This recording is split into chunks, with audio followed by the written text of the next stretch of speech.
Smart Listener, tren sepanjang minggu ini di sejumlah ataupun di hampir semua pemberitaan yang menghiasi laman-laman utama minggu ini yang menjadi perhatian publik adalah tentang Omnibus Law Ciptaker atau Omnibus Law Cipta Kerja. Ya, selain pengesahannya yang dinilai ngebut, juga pembahasannya sejak awal memang sudah menuai kontroversi.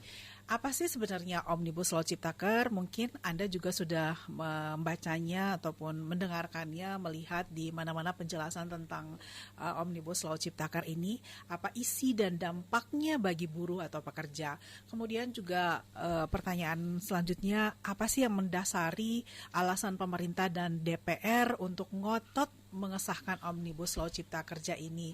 Kemudian juga sepertinya juga terkesan ngebut dan buru-buru, dan apa yang esensi perbedaan di Undang-Undang Ketenagakerjaan dan Omnibus Law Cipta Kerja ini, ya, itu yang nanti kita akan coba diskusikan di hari ini, Smart Listener, dalam Makassar Insight. Berjumpa kembali dengan kami di 101.1 Smart FM Makassar bersama saya Silvana Roslin.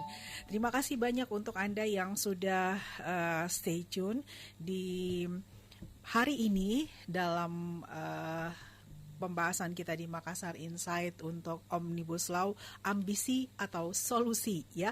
Hari ini senang sekali saya bisa kembali berjumpa dengan kawan lama kami, kawan lama Smart FM, tentunya juga yang sudah sering, ya, Anda dengarkan di dalam pembahasan-pembahasan ataupun perjumpaan-perjumpaan kita di Radio Smart FM Makassar, yang memang sejak awal gigih dan tetap konsisten komitmennya dalam memperjuangkan hak-hak pekerja ini tidak diragukan lagi, ya. Bung Andi Malanti, Assalamualaikum warahmatullahi wabarakatuh. Waalaikumsalam warahmatullahi wabarakatuh. Ya, masih ya di Konfederasi Serikat Buruh ya, Pekerja masih. Seluruh Indonesia, ya. Masih Bu.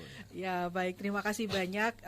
Saya tahu hari ini titik-titik pergerakan untuk mencoba menyuarakan kembali aspirasi para serikat pekerja dan buruh ini sudah mulai bergerak. Tadi juga dari laporan tim wartawan kami di lapangan sudah mulai berlangsung di depan gedung DPRD Sulawesi Selatan, ya. Hari ini memang ada beberapa titik yang akan menjadi lokasi aksi para mahasiswa, buruh dan ormas di Kota Makassar, itu diantaranya di Simpang 5 Bandara, kemudian di Perintis Kemerdekaan depan kampus Unhas Umi Lampu Merah, batas Kota Makassar Goa Alauddin, kemudian depan kampus Unismu UIN UNM, di flyover di Pelabuhan Soekarno-Hatta, kemudian di Monumen Mandala Jenderal Sudirman, di Jalan Boulevard Pertigaan Lampu Merah di Kota Makassar itu, dan kemudian juga ada di depan pintu 1 Unhas kantor DPRD Sulsel, dan tentunya di flyover. Jadi jika akan melewati titik-titik ini mungkin boleh bersabar dan kita bisa mengikuti dulu arahan dari para petugas keamanan dan juga aparat yang tentunya juga sudah berjaga-jaga di tempat tersebut. Memang untuk Omnibus Law Ciptaker ini sudah disahkan, tapi memang masih ada peluang tentunya untuk kita terus menyuarakan aspirasi untuk menaikkan protes ataupun suara dari masyarakat ini ke tingkat Mahkamah Agung, ya, untuk bisa membatalkan pengesahan dari Omnibus Law ini. Dan kalau kita boleh melihat lagi ke belakang, memang Omnibus Law ini adalah cita-cita dari, bukan cita-cita sebenarnya, keinginan, ya, dari Presiden Jokowi pada saat pelantikan untuk bagaimana mengeluarkan satu undang-undang atau peraturan yang bisa melakukan revisi sekaligus. Jadi ini Omnibus Law Ciptaker juga bisa disebut sebagai undang-undang sapu jagat, begitu, ya. Nah, akan seperti apa dampak dari Omnibus Law Cipta Kerja ini ke depannya, khususnya untuk kalangan pekerja, untuk buruh, dan kemudian dari sisi pengusahanya juga seperti apa? Di Makassar Insight kita di hari ini, saya selain dengan Bung Andi Malanti dari Konfederasi Serikat Buruh Pekerja Seluruh Indonesia, kami juga nanti sudah berjanji ya untuk bisa menghadirkan dari Apindo Sulawesi Selatan Bapak Latunreng. Kemudian kemarin sebenarnya kami juga sudah sepakat untuk bisa berdiskusi dengan salah satu badan legislasi di DPR RI Bapak Supriyansyah SHMH yang kebetulan juga merupakan perwakilan dari Sulawesi Selatan. Kemudian kita juga sudah mencoba menghubungi dari dua partai yang melakukan walkout ataupun hanya dua partai ini yang melakukan yang berani ya menyuarakan menolak untuk Omnibus Law Cipta Kerja ini, yaitu dari Partai Demokrat. Mencoba menghubungi Bapak Hinca Panjaitan, kemudian juga dari PKS dengan Pak Akmal Pasludin ya. Ini juga merupakan perwakilan dari Sulawesi Selatan. Sambil menunggu sambungan telepon kami dengan para anggota DPR RI tersebut, saya langsung saja deh ke Bung Andi Malanti yang memang hari ini agak padat ya harusnya sedang melakukan pengawasan untuk pergerakan teman-teman buruh dan serikat pekerja di lapangan. Oke, Bung Andi. Ini akhirnya sudah disahkan nih ya. Iya. Nah, sekarang nih ke depannya upaya seperti apa yang akan dilakukan? Iya, oke. Jadi undang-undang cipta lapangan kerja ini yang sebelumnya undang-undang cilaka ya. Undang-undang cilaka bagi kaum buruh di Indonesia. Oke, baik. Jadi yang jelas langkah yang dilakukan oleh kawan-kawan buruh dan mungkin adik-adik mahasiswa itu pasti melakukan aksi turun ke jalan. Ya. Walaupun dalam hal ini pandemi masih dianggap masih merajalela di Republik ini, di mana di Sulsel ini katanya urutan kelima menurut Pak Kapolda. Ya. Penyebarannya di sangat-sangat masih apa ya? Masih butuh sebenarnya tidak berkumpul-kumpul. Tapi karena kondisi yang membuat dia berkumpul-kumpul karena ulah daripada pemerintah dan anggota DPR RI kita, di mana anggota DPR RI kita ini seolah-olah memaksakan, di mana waktu ketemu kawan-kawan buruh di nasional bahwa akan disahkan itu pada tanggal 8, kok ya, disahkannya benar, ya. Tanggal 5. Ini ada apa dengan parlemen kita? Kok sembunyi melakukan pengesahan ini? Ya, bukankah undang-undang ini diperuntukkan untuk orang banyak, untuk semua atau seluruh rakyat Indonesia? Jangan sampai undang-undang ini diperuntukkan oleh orang-orang tertentu di Republik ini atau orang-orang tertentu di luar Republik ini. Ini yang jadi masalah. Ya. Karena seolah-olah demokrasi kita ini agak mau dimatikan oleh DPR kita atau pemerintah kita. Nah, bercerita Omnibus Law ini, teman-teman LKS Tripartit Nasional itu sudah sering melakukan sosial dialog antara Apindo, Kadin, dan pemerintah, dan terbukti pada tanggal 10 sampai tanggal 23 Juli beberapa bulan yang lalu itu telah disepakati beberapa poin-poin yang direkomendasi oleh teman-teman serikat buruh dan mereka sudah sepakati. Nah, begitu disahkan, semua yang direkomendasi atau yang disepakati antara serikat buruh dengan Apindo dan Kadin dan pemerintah itu tidak ada di dalam rancangan atau undang-undang Omnibus Law cilaka ini yang dibuat oleh DPR kita. Apa poin-poin tersebut? Ya, poin-poin itu adalah salah satunya di pasal 59. Okay. Pasal 59 benar ada di Undang-Undang Omnibus Law, tetapi hanya separuh. Jadi kontrak kerja ini kan pasal 59 bercerita tentang kontrak kerja. Okay. Nah, kontrak kerja itu kuncinya di situ pekerja mendapatkan pesangon atau tidak. Ya. Kembali lagi dalam di undang-undang Cipta Kerja ini memang diatur tentang dasar pemberian pesangon. Tapi saya kupas dulu di sini ya, pasal 59. Pasal 59 ini hanya sebagian saja yang dimuat dalam undang-undang Cipta Kerja ini. Undang-undang cilaka ini. Lebih bagus saya bilang cilaka kan, karena memang cilaka. Undang-undang cilaka ini. Jadi hanya sebagian saja di pasal 59 Undang-Undang 13 yang dimuat di Undang-Undang cilaka ini. Yang tidak dimuat itu adalah batas waktu kontrak. Okay. Jadi dalam Undang-Undang 13 pasal 59 itu di poin 6 kalau tidak salah bahwa pengusaha dapat melakukan kontrak kerja kepada pekerja 3 itu 2 kali dan bisa diperpanjang 1 kali. Ya. Jadi itu maksimal 3 tahun. Ini poin tidak dimasukkan dalam undang-undang cilaka ini. Secara otomatis para pekerja yang dikontrak oleh perusahaan ini tidak ada batasnya. Sampai kiamat bisa pun juga kontrak seumur hidup. Nah, kemudian ada hoas bahwa serikat buruh itu hoas ketika dia menyampaikan aspirasinya karena pesangon tidak ada, sementara di undang-undang cilaka ini ada. Ini salah satu korban nantinya tidak akan mendapatkan pesangon nantinya ketika dikontrak terus. Iya. Itu sudah pasti.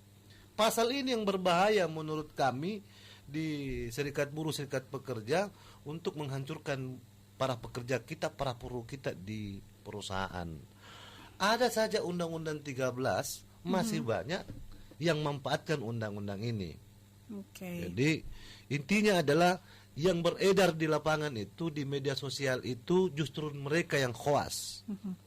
Ya, Bu Andi, kan sebenarnya sebelum penetapan pengesahan dari Omnibus Law ini dari Serikat Pekerja di tingkat nasional, Pak Said Iqbal itu juga sudah bertemu dengan Presiden Jokowi ya sebenarnya. Jadi sebenarnya komunikasi apa sih yang sepertinya terlihat ini komunikasi antara Persatuan Nasional di tingkat Serikat Pekerja sendiri itu tidak sejalan begitu? Iya, jadi caranya aja yang sebenarnya yang berbeda-beda. Tapi tujuannya sama. Tujuannya adalah menolak Omnibus Law. Sekarang bukan lagi menolak, tetapi mencabut undang-undang Omnibus Law ini. Tapi setelah pertemuan itu juga tidak membawa dampak apapun ya dari perwakilan para serikat pekerja ini. Iya, karena memang pengesahan ini kan sudah terlanjur disahkan. Biar ketemu siapapun Pak Presiden Jokowi di Jakarta, itu tidak akan mempengaruhi pengurus-pengurus serikat buruh, serikat pekerja yang ada di Indonesia.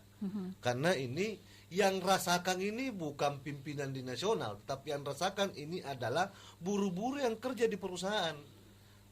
Jadi upaya yang akan dilakukan dengan aksi yang akan mulai terus digulirkan, misalnya upaya judicial review mungkin ya ke tingkat Mahkamah Konstitusi ya. Ini komunikasinya seperti apa, Bung Andi?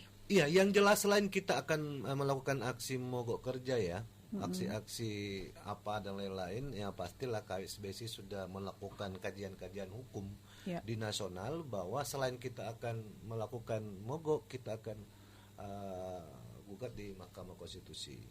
Karena ini kan anehnya adalah ada beberapa pasal yang ada dalam Undang-Undang 13 tahun 2003 itu sudah ada putusan Mahkamah Konstitusi.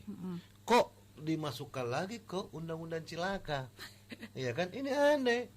Makanya saya punya wakil DPR RI ini menjadi tanda tanya, ada apa kok pertama Anda kayak sembunyi-sembunyi, kedua ada beberapa pasal di Undang-Undang 13 sudah ada putusan Mahkamah Konstitusi, kok Anda masih masukkan pasal itu ke dalam Undang-Undang Cipta Lapangan Kerja. Iya, poin-poin yang paling esensial ya menurut Anda tadi selain pesangon, terus selama kontrak yang akan diberlakukan di perusahaan dari 3 tahun 2+1, kemudian sudah tidak dicantumkan lagi sehingga memungkinkan potensi untuk dilakukan kontrak seumur hidup, dampaknya kepada pesangon dan lain sebagainya. Fakta-fakta lain apa yang menjadi esensi dari Omnibus Law ini yang diperjuangkan saat ini? Iya, jadi selain memang status kerja ya, status kerja benar, kontrak kerja, kedua status kerja yang kedua adalah outsourcing. Jadi outsourcing ini di dalam Undang-Undang cilaka ini adalah tidak ada batas pekerjaan gitu. Kalau di Undang-Undang 13 ada batas. Dan ini sudah ada putusan Mahkamah Konstitusi loh ini. Itu masih bisa sebenarnya kalau. Masih bisa, sangat bisa. Sangat bisa ya. Makanya kan ku bilang saya sebagai aktivis buruh melihat wakil kami DPR ini kayaknya tidak sadar membuat sebuah undang-undang di mana undang-undang ini sudah diputuskan di Mahkamah Konstitusi pasal itu, lalu kemudian dimasukkan lagi kembali ke undang-undang cilaka.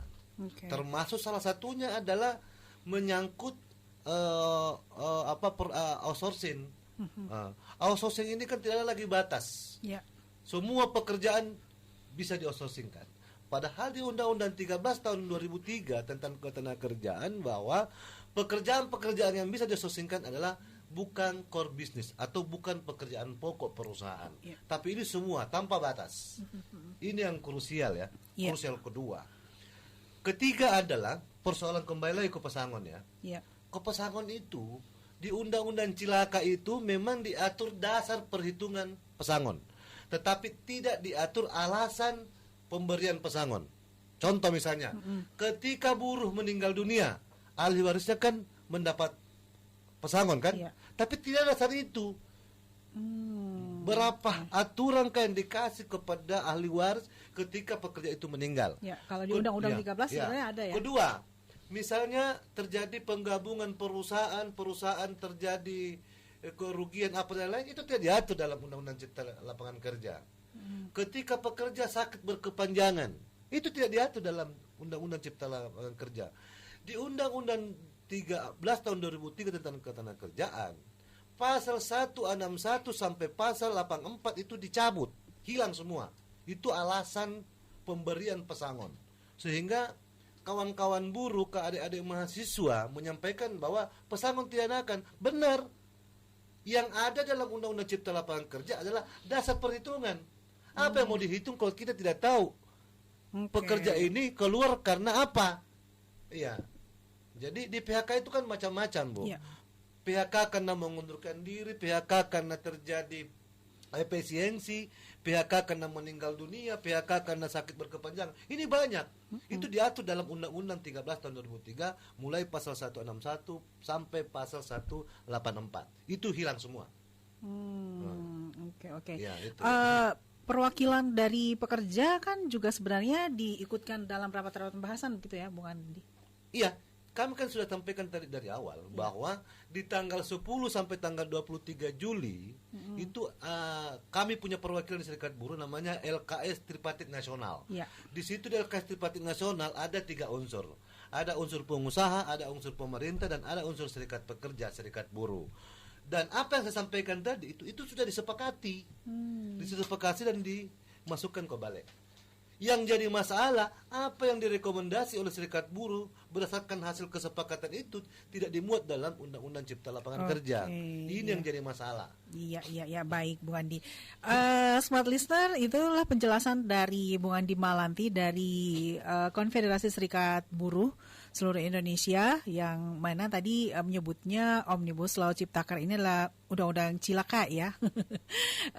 Omnibus Law ini juga atau di satu sisi disebut sebagai undang-undang sapu jagat ya, karena bisa merevisi banyak undang-undang dalam satu sekaligus begitu ya. Salah satunya adalah untuk undang-undang Cipta Kerja. Seberapa besar peluang dari para kawan-kawan dari serikat pekerja, dari ormas, atau juga teman-teman mahasiswa yang terus menyuarakan penolakan terhadap Undang-Undang Ciptaker ini untuk bisa dilakukan judicial review ke Mahkamah Konstitusi untuk Omnibus Law ini. Nanti kita akan coba tanya-tanya lagi ke narasumber berikutnya. Semoga bisa tersambung ya dengan Apindo, kemudian juga dengan beberapa perwakilan di DPR RI, baik itu dari badan legislasi ataupun juga dari dua partai yang menolak Omnibus Law ini. Tetap bersama kami di Makassar Insight setelah beberapa pesan berikut. Ya, baik Smart Listener, kita masih dalam pembahasan mengenai Omnibus Law Cipta Kerja ini di Makassar Insight untuk hari ini 8 Oktober yang sedianya merupakan hari di mana rencananya pengesahan dari Omnibus Law, tapi ternyata Omnibus Law sudah disahkan sejak hari Senin tanggal 5, sehingga disebut-sebut ini adalah sebuah langkah yang buru-buru, yang ngebut, yang tidak transparan dan lain sebagainya. Ada beberapa kontroversi di dalam poin-poin Omnibus Law ini yang seperti sudah disampaikan oleh Bung Andi Malanti dari Konfederasi Serikat Buruh seluruh Indonesia. Dan upaya yang sekarang dilakukan ini adalah bagaimana bisa membawa ini ke tingkat Mahkamah Konstitusi untuk melakukan judicial review. Kami akan coba melihat ini dari sisi hukumnya, bagaimana upaya-upaya yang dilakukan ini, seberapa besar potensi ataupun peluang untuk melakukan judicial review. Kami sudah tersambung dengan pakar hukum dari Universitas Hasanuddin, Bapak Dr. Amiduddin Ilmar. Assalamualaikum Pak. Waalaikumsalam warahmatullahi wabarakatuh. Ya, terima kasih ya Pak untuk waktunya sudah bersama kami di hari ini. Sehat Ki Pak? Alhamdulillah. Alhamdulillah. Baik, Pak, ini dari Konfederasi Serikat Buruh dan hari ini masih akan terus berlanjut sampai beberapa hari ke depan. Sampai kita tidak tahu sampai kapan nih sebenarnya upaya akan dilakukan oleh teman-teman dari Serikat Buruh dan Ormas untuk menyuarakan penolakan terhadap Omnibus Law ini. Dan salah satu yang akan diupayakan adalah tentunya jalannya adalah menuju ke Mahkamah Konstitusi untuk melakukan judicial review. Nah, menurut Anda ini sebenarnya seberapa besar peluangnya? Ya, saya tidak tahu apakah teman-teman serikat buruh atau itu sudah membaca dari detail mengkaji undang-undang cipta lapangan kerja itu, dan juga tentunya juga harus mempertimbangkan bahwa ini undang-undang sudah belum ditandatangani oleh presiden dan belum diberikan nomor, sehingga dengan demikian belum bisa diajukan untuk materi. Kita tangan dan diberikan nomor. Pak, ini signalnya kurang bagus nih Pak. Bisa mungkin mencari posisi yang lebih jernih. Halo? Iya. Halo? Iya. Silakan. Jadi kalau saya melihat bahwa apakah teman-teman sudah membaca dengan bersama dan cermat undang-undang cipta lapangan kerja ini, ya, persoalan-persoalan apa yang akan dimajukan sehingga kemudian ini bisa menjadi suatu kepentingan untuk bisa diajukan sebagai uji materi terhadap Mahkamah Konstitusi. Itu satu. Kemudian yang kedua, kita juga melihat bahwa apakah undang-undang ini sudah disahkan oleh Presiden dengan ditandatangani dan juga diberikan nomor. Ya. Karena kalau itu belum dilakukan, itu belum bisa dilakukan uji materi kepada Mahkamah Konstitusi begitu. Jadi mungkin yang menurut saya paling relevan adalah bagaimana teman-teman mengkaji, mencermati mana pasal yang dianggap memang merugikan kepentingan dari para buruh dengan kehadiran undang-undang cipta lapangan kerja ini. Oke, jadi tidak ini kajiannya ataupun potensinya adalah melakukan pembatalan pasal-pasal di dalam Omnibus Law itu ya, Prof. Jadi tidak semuanya Omnibus Law ini dibatalkan sekaligus gelondongan begitu. Ya, karena harus diingat bahwa Undang-Undang Cipta Lapangan Kerja itu mengkualifikasi ada kurang lebih 79 undang-undang yang berbeda materi muatannya, mulai dari lingkungan hidup, pertambangan, investasi, dan seterusnya sampai ketenagakerjaan gitu.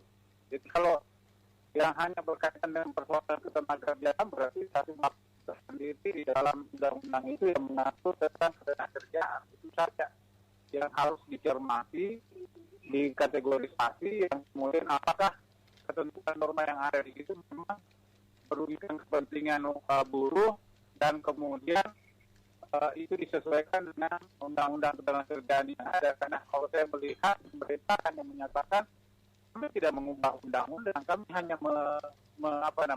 menyesuaikan apa yang sebenarnya diharapkan dengan undang-undang ketenagakerjaan itu sesuai dengan situasi dan kondisi yang ada. Ya. Jadi memang saran Anda selain itu apa lagi nih, Prof, untuk melakukan maju ke judicial review khususnya untuk Ciptaker saja? Kalau saya minta teman-teman serikat buruh, serikat pekerja untuk menghadirkan pakar-pakar dan juga seperti apa tuntutan mereka untuk kemudian memberikan positioning tuntutan mereka seperti apa, apakah ingin membatalkan semua norma yang ada di Undang-Undang Cipta Lapangan Kerja yang berkenaan dengan pengaturan ketenagakerjaan. Jadi ini yang harus mereka dalami karena jangan sampai apa yang ingin mereka tuntut yang sebenarnya tidak sesuai dengan tujuan daripada sisi tuntutan itu sendiri. Karena kan menurut saya banyak berita-berita yang kemudian orang kategori tidak benar, tidak tepat. Misalnya pesangon dihilangkan, padahal kalau pesangon masih ada juga di Cipta Lapangan Kerja ini. Ya, baik. Terima kasih banyak Dr. Aminuddin Ilmar untuk waktunya. Makasih ya untuk waktunya. Ya, demikian. Waalaikumsalam warahmatullahi wabarakatuh. Demikian pakar hukum dari Unhas. Jadi peluang untuk melakukan judicial review dari Omnibus Law ini bisa dilakukan khususnya untuk poin-poin yang menjadi kontroversi di dalam Ciptaker, karena memang Omnibus Law ini terdiri dari berbagai undang-undang ya. Di situ ada perpajakan, keuangan dan lain sebagainya ya. Jadi khusus yang mau dilakukan judicial review di poin-poin mana saja. Jadi saran dari Pak Aminuddin Ilmar adalah bagaimana dari kawan-kawan di Serikat Buruh dan Pekerja ini bisa melakukan dulu telaah tentang poin-poin itu sendiri yang akan dimajukan dalam judicial review. Bung Andi gimana tanggapannya? Ya, jadi saya tambah tadi Pak Prof ya, Pak Prof Amiruddin bahwa terima kasih atas sarannya. Memang undang-undang Omnibus Law Klaster Cipta Kerja ini adalah memang belum ditandatangani oleh Pak Presiden. Jadi memang harapan kita dari Serikat Buruh agar supaya Pak Presiden jangan tanda tangan Omnibus Law itu. Itu harapan kita. Kalau dia tanda tangani, ya baru memenuhi unsur untuk kita gugat ke Mahkamah Konstitusi. Okay. Kalau sekarang ini belum. Itu hasil kajian kita bersama teman-teman pakar-pakar hukum yang ada di Jakarta di Serikat Buruh, Bu ya. Nah, itu. Kemudian yang krusial itu tadi saya sudah sampaikan bahwa undang-undang yang pasal yang menyangkut outsourcing. Outsourcing itu kan sudah digugat ke Mahkamah Konstitusi dan sudah ada putusannya. Nah, itu di pasal 64 kalau tidak salah sampai pasal 66 yang menyangkut pemberian sebagian pekerjaan kepada pihak ketiga. Itu sudah ada dan sekarang dimasukkan lagi ke undang-undang Omnibus Law, di mana di undang-undang Omnibus Law itu tidak ada batas di situ. Ya kan? Sehingga teman-teman Serikat Buruh dan buruh merasa dirugikan dengan undang-undang ini. Kedua adalah persoalan pesangon. Pak Prof memang kalau kita baca segelintir undang-undang ini, undang-undang Cipta Kerja itu memang di pasal 156 itu dimuat dalam undang-undang Cipta Kerja. Tetapi yang dimuat itu adalah dasar perhitungan uang pesangon. Tetapi yang lain-lain itu yang ada di Undang-Undang 13 tahun 2003 di pasal 161 sampai 184 itu tidak ada isinya di situ. Nah, padahal kan di pasal 161 sampai 184 itu menyangkut alasan pemutusan hubungan kerja. Nah, bisa kita tahu berapa pesangonnya ketika kita tahu apa alasan pemutusan hubungan kerjanya. Pemutusan hubungan kerja karena sakit kah?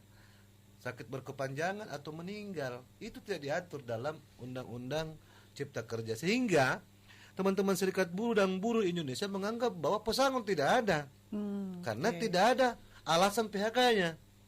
Itu pertama.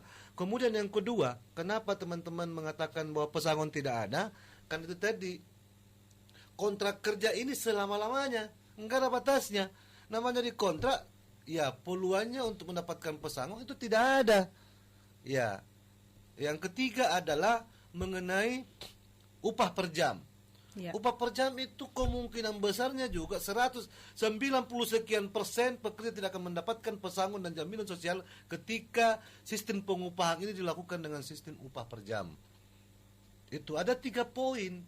Ya, bukan cuma karena ada tulisan di situ bercerita tentang pesangon bahwa undang-undang ini mengakomodir tentang pesangon, tetapi kita harus mengkaji secara mendalam apa isi dalam dalam undang-undang Omnibus Law ini supaya kita bisa menarik sebuah kesimpulan bahwa betul tidak ada pesangon di dalamnya. Mungkin seperti itu. Oke, Bung Andi. Ini ada memang beberapa edaran ya yang juga disebarkan oleh pihak-pihak tertentu sehingga itu juga membuat kebingungan sebenarnya ya. Ini sebenarnya fakta atau hoax ya. Misalnya nih yang sudah Anda jelaskan, uang pesangon dihilangkan, itu hoax, berarti tetap ada katanya kan, tapi secara rincinya itu tidak didetilskan begitu ya, dasar-dasar penghitungan pesangon. Iya, jadi gini, apa yang saya sampaikan tadi, dasar perhitungan pesangon ada dalam Undang-Undang Cipta Kerja. Iya. Tetapi alasan pemutusan hubungan kerja untuk dasar mendapatkan pesangon tidak ada. Saya bilang tadi di pasal 6, kalau ada yang bisa baca pasal 161 184 mungkin di Undang-Undang 13, di situ diatur. Ya. Ya, yang berhak mendapatkan pesangon adalah efisiensi. Itu tidak ada dalam undang-undang. Oke. Meninggal itu tidak ada dalam Undang-Undang Cipta Kerja. Ya. Karena sakit berkepanjangan itu tidak dalam undang-undang. Oke, baik, kita tahan dulu ya Bung Andi Malanti. Saya sudah tersambung dengan Pak Akmal Basludin dari Partai Keadilan Sejahtera. Ya, dari PKS ya. Ini salah satu partai yang ikut menolak ya pengesahan dari Omnibus Law. Assalamualaikum Pak Akmal. Waalaikumsalam warahmatullahi wabarakatuh, Mbak. Ya, kabar bagaimana? Baik, Pak Akmal? Baik, alhamdulillah baik ya. Ya, baik, terima kasih ya Pak Akmal sudah tersambung kembali di Radio Smart FM Makassar. Nah, Pak Akmal sebenarnya bagaimana situasi di DPR RI saat pengesahan Omnibus Law ini, di mana PKS dan Demokrat melakukan penolakan dan di satu sisi jadwalnya juga harusnya hari ini kok tiba-tiba disahkan tanggal 5. Bagaimana situasi yang bisa Anda sampaikan kepada kami di sini pada saat pengesahan tersebut? Baik Mbak dan para pemirsa Radio Smart FM ya. Ya. Pertama bahwa RUU ini kan dibahas mulai April ya, sampai disahkan kemarin tanggal 5 yang tiba-tiba sebenarnya nggak ada jadwal. Saya juga di kantor saat itu, yang hari hanya dapat undangan rapat komisi. Ya. Pulang kantor tiba-tiba ada rapat bamus yang menyampaikan bahwa ada paripurna. Yang lucunya paripurna ini kan hanya seakan-akan ada settingan ya, settingan supaya yang hadir itu betul-betul dari fraksi yang mendukung ya. Sementara fraksi yang menolak ini nggak terlalu banyak yang hadir karena memang mendadak sekali gitu. Nah, kita lihat bahwa 6 bulan perjalanan ini kan waktu yang sangat singkat ya, di mana ada 72 undang-undang yang dilebur. Ya bayangkan aja 72 undang-undang loh. Klaster bidang tenaga kerja, klaster pendidikan, klaster pertanian, kehutanan, pokoknya dan lebih 1.000 daftar inventarisasi masalah ya, DIM. Ini sangat mengherankan karena begitu semangat. Jadi sebenarnya RUU ini diinisiasi oleh Presiden Jokowi, jadi jangan hanya menyalahkan DPR ya. Semangatnya dari Jokowi pertama memerintahkan Menko Perekonomian dan beberapa menteri, kemudianlah fraksi-fraksi yang pendukung pemerintah di DPR ini yang sangat semangat membahas dari siang sampai malam. Bayangkan dalam masa pandemi kita ini semangatnya luar biasa. Ya, bahkan menurut informasi teman kami yang di balik itu, pembahasan ini ya seakan-akan mau setuju tidak setuju tetap jalan. Jadi dari sisi prosedural ya pembahasannya, dari sisi apalagi dari sisi substansi, itu banyak sekali kami sudah tolak dari awal. Jadi misalnya pertanyaan kenapa kami ikut dari awal, kami ingin sebanyak memperbaiki. Tapi semangat di dalam itu tidak bisa diperbaiki, ya kan? Jadi akhirnya secara keseluruhan kami menolak karena masukan-masukan kami ada. Jadi persandingan yang kami sampaikan itu ada. Jadi kami sebenarnya pengen bahwa hal-hal yang menyangkut masalah kedaulatan negara, hal-hal menyangkut masalah ketahanan pangan kita ya, menyangkut masalah tenaga kerja kita ini jangan ditawar-tawar lah. Jangan gara-gara kita ingin meraih investor kemudian kita buat karpet merah yang akan memungkinkan nanti pihak asing menguasai sumber daya alam kita gitu. Yang akan menjadi pekerja kita menjadi jongos di negeri sendiri. Ini kan sebenarnya yang sekarang banyak dipersoalkan dan terbukti Mbak ya bahwa hampir semua elemen masyarakat ya, NU, Muhammadiyah ya, ormas lain mahasiswa, semuanya itu menolak. Jadi sebenarnya ada yang salah di dalam substansi ya dalam pembahasan undang-undang ini gitu. Itu semangat yang kami tangkap sehingga kami bersama dengan Demokrat menolak secara tegas dan tidak ada hal yang sangat mendesak sebenarnya yang sangat substansial sehingga kita buru-buru mensahkan RUU ini, ya kan? Bahkan kami melihat bahwa tidak ada ketransparansi yang kuat ya kepada publik prosedurnya misalnya ya bagaimana misalnya undang-undang itu kan dibahas lama ya. Dapat masukan dari semua klaster-klaster saya katakan tadi itu ya dari para pelaku, dari para seakan-akan RUU ini hanya mendengarkan masukan dari pengusaha, sehingga terjadi ketimpangan gitu loh, kepentingan antara misalnya di klaster tenaga kerja itu ya, kepentingan antara pengusaha sebagai pemegang modal dengan buruh sebagai pekerja. Gitu loh. Iya, nah, Pak Akmal setelah pengesahan kemarin dan juga penolakan yang disampaikan oleh PKS dan Demokrat. Saat ini apa yang menurut Anda tanggapan dari DPR RI melihat aksi-aksi penolakan yang terus bergulir di masyarakat sendiri terhadap Omnibus Law yang sudah terlanjur disahkan ini? Ini kalau di sini kami disebutnya sendiri bersama undang-undang Pak Akmal, kalau di sini disebutnya undang-undang cilaka, Pak. Benar, saya juga sepakat. Itu undang-undang cilaka memang. Kita lapangan kerja yang tidak jelas itu loh. Iya. Jadi kalau kami bersama Demokrat itu menyampaikan ke publik secara transparan apa-apa yang menjadi pembahasan, apa penyandingan dari dim-dim yang ada gitu ya, dan apa sikap kami sehingga publik bisa melihat bagaimana perjuangan kami sehingga tidak ujuk-ujuk menolak gitu Mbak. Ada dalam pembahasan itu jelas. Ini dari yang tidak setuju apa, itu ada semuanya dokumennya gitu. Okay. Nah, sekarang ini kami dari dua fraksi ini yang menjelaskan ke masyarakat seperti apa gambarannya, dan tugas pemerintah saat ini bersama DPR juga jangan lepas tangan. Ya terus hampir ke publik lah menjelaskan. Ya gitu kan, apa sebenarnya yang ingin dicapai dengan RUU ini. Tapi Ya, ini kita kan berharap belum itu ditandatangan ya Pak Akmal ya, belum ditandatangan oleh kalau Presiden. menurut aturan Mbak, Iya, itu. ditandatangani atau tidak itu berlaku kalau 30 hari ini undang-undang. Iya kan, yang bisa membatalkan sebenarnya itu nantinya adalah Perpu atau nanti ada dalam judicial review. Itu pun judicial review nggak bisa membatalkan keseluruhan. Hanya pasal-pasal tertentu yang dianggap tidak konstitusi gitu ya. Nah, tapi kan menjadi pertanyaan besar kita, apakah Presiden mau menerbitkan Perpu yang apa undang-undang sendiri belum berlaku gitu ya. Kemudian yang inisiator utama kan Presiden sebenarnya gitu loh. Kan agak ini juga janggal juga gitu. Ya, sekarang tindak lanjutnya apa nih ke depan Pak Akmal dengan pengesahan ini? Kalau tindak lanjutnya, saya kira hak masyarakat punya hak, buruh, mahasiswa semua kita punya hak untuk menyampaikan menyampaikan pendapat ya, menyampaikan secara tentunya dengan cara baik ya, tidak melakukan kekerasan, dan pemerintah harus mendengar, ya kan? Kalau fraksi kami itu mengusulkan sebenarnya ya Presiden kalau memang dianggap ini sudah ditolak di mana-mana, Presiden harus berani mengeluarkan Perpu, peraturan pengganti undang-undang untuk membatalkan semua yang ada di dalam. Itu rekomendasi ya dari PKS dan Demokrat. Dari Presiden PKS kami yang terbaru, yang terpilih baru ini menyampaikan seperti itu. Nah, kami dukung. Ya memang satu-satunya itu adalah menerbitkan Perpu untuk menganggap bahwa RUU ini tidak berlaku gitu loh. Ada undang-undang baru yang penggantinya. Tapi itu kan cara yang ini ya. Kalau memang Presiden mau mendengarkan aspirasi dari kalangan masyarakat ya. Seperti itu Mbak. Tapi kalau pemerintah punya argumentasi yang kuat juga, ya silakan aja sampaikan. Negara ini kan negara demokrasi gitu ya. Seperti apa gambarannya. Tapi yang jelas bahwa kemarin rapat paripurna itu sesuatu yang mengagetkan kami karena mendadak sekali gitu. Nggak ada bahkan jam 12 siang kami rapat di komisi belum ada informasi loh Mbak bahwa akan ada rapat jam 4 gitu. Oh ya.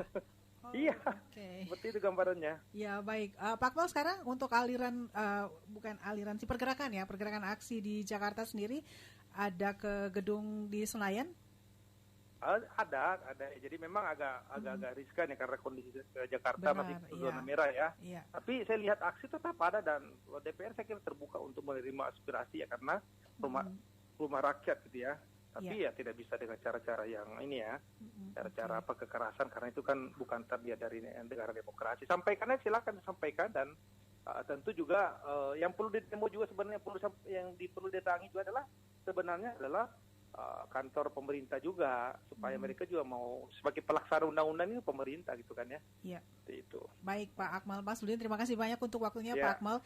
Ditunggu untuk pulang kampung Pak, bisa menjelaskan lagi. Ntar lagi kita mau reses juga Mbak. Baik, terima kasih ya Pak Akmal. Saya dengan Ana, Pak Akmal Pazluddin. Ya Mbak Ana, makasih. Terima kasih, Assalamualaikum. Waalaikumsalam.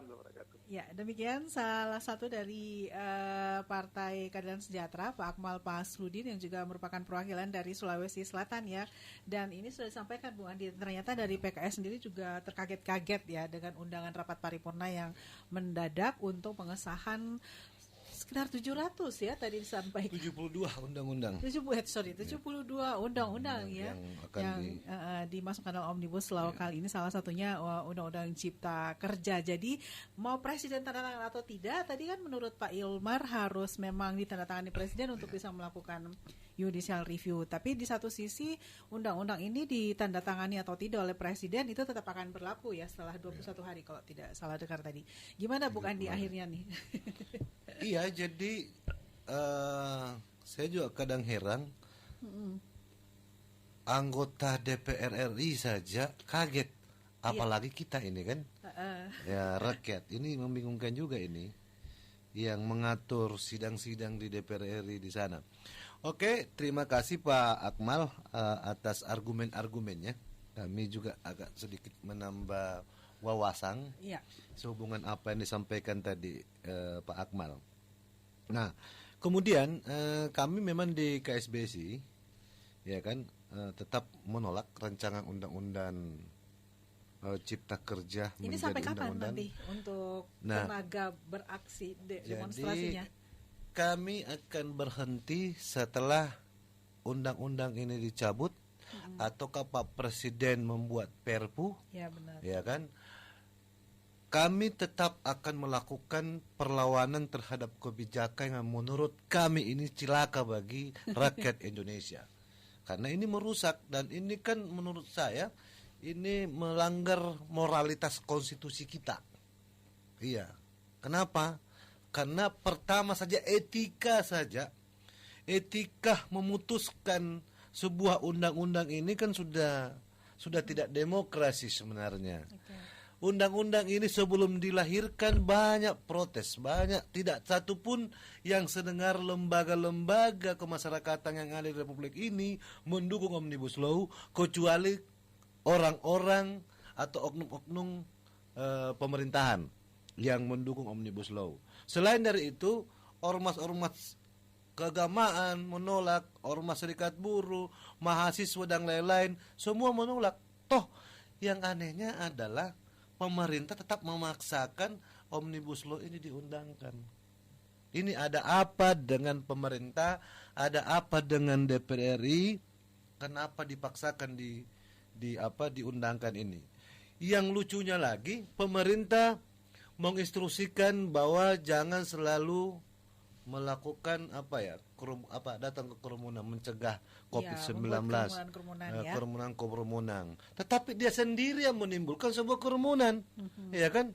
Rapat di DPR ini bukan cuma 10 orang, 20 orang, itu ratusan orang. Selain daripada itu, dampak kebijakan yang dilakukan oleh pemerintah ini menimbulkan sebuah kerumunan, dan kerumunannya bukan tanggung-tanggung, bisa jutaan orang.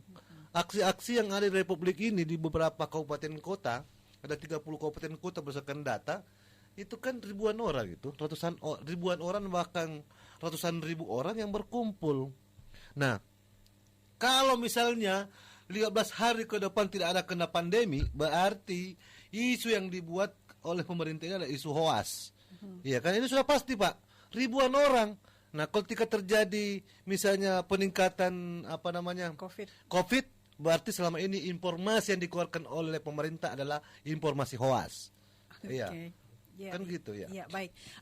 Tadi terakhir mungkin yang disampaikan oleh Pak Akmal juga bagaimana dari teman-teman di Serikat Buruh itu juga melakukan komunikasi dengan pemerintah di daerah yang nanti akan menjalankan undang-undang ini sendiri. Gimana, Bung Andi? Iya, jadi kami tetap ada komunikasi. Jadi kebetulan kami salah satu anggota LKS Tripartit di Provinsi Selatan.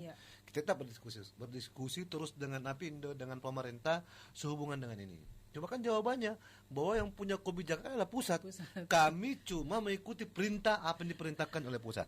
Tetapi tanggal 14 nanti Bu, saya akan mewakili, direkomendasi oleh pemerintah Sulawesi Selatan untuk mewakili buruh untuk membicarakan persoalan pengupahan di tingkat nasional sehubungan dengan Omnibus Law ini.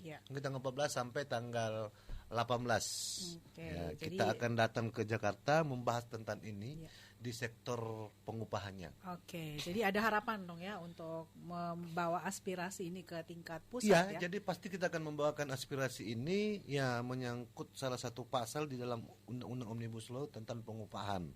Baik, terima kasih banyak ya Bung Andi Malanti. Salam buat kawan-kawan di Konfederasi Serikat Buruh seluruh Indonesia dari organisasi massa lainnya yang hari ini berkumpul untuk menyampaikan aspirasinya bagaimana mempertanyakan substansi dari Omnibus Law Undang-Undang Cipta Kerja yang seperti sudah Anda sampaikan tadi, ada beberapa hal yang itu sepertinya mengkhianati dari semangat Undang-Undang Nomor 13 tenaga kerja itu sendiri yang harusnya ini sudah dibicarakan terlebih awal sebelum pada saat pembahasan Omnibus Law, dan tapi pada kenyataannya pada saat pengesahan hal itu tidak dijelaskan secara detail sehingga bisa menyebabkan interpretasi yang berbeda di tingkat implementasinya ya baik dari sisi pengusaha atau juga dari sisi pekerjanya. Nah, Smart Listener, memang inisiatornya adalah Presiden Joko Widodo yang menerbitkan Omnibus Law. Bagaimana beliau pada saat pelantikan itu sudah menyampaikan bahwa menerbitkan Omnibus Law ini dapat menjadi wadah ya untuk merevisi banyak undang-undang, dan itu akhirnya terwujud ya. Hal ini sudah disampaikan oleh Jokowi pada saat pelantikan menjadi Presiden Indonesia ya. Nah, kita tunggu saja nanti seperti apa hasil akhir dari perjuangan kawan-kawan di Serikat Pekerja dan juga teman-teman mahasiswa untuk melakukan penyuaraan terhadap Omnibus Law khususnya untuk Undang-Undang Cipta Kerja ya, karena di situ ada gabungan dari hampir 70-an undang-undang yang dimasukkan dalam Omnibus Law kali ini. Terima kasih banyak Smart Listener, semoga bisa menambah wawasan. Memang keputusannya sekarang ada di tingkat nasional, tapi setidaknya dari kawan-kawan di sini sudah juga menyampaikan aspirasinya. Kita semakin mengerti apa sebenarnya menjadi substansi dari aksi yang digulirkan oleh Serikat Pekerja ataupun Konfederasi Serikat Buruh seluruh Indonesia ya. Hati-hati di jalan saat ini karena memang ada beberapa titik aksi yang akan menjadi pusat-pusat penyuaraan aspirasi dari kawan-kawan di hari ini dan masih akan terus bergulir ya seperti yang disampaikan oleh Bung Andi Malinti. Sekali lagi terima kasih ya Bung Andi, sehat selalu. Tetap jaga kesehatan, tetap jaga jarak, jaga imun ya. Pakai masker. Pakai masker, cuci tangan. Baik Smart Listener, sampai di sini Makassar Insight kita untuk hari ini edisi Kamis 8 Oktober 2020. Saya Silvana Roslin, semoga bermanfaat. Selamat siang dan sukses untuk Anda.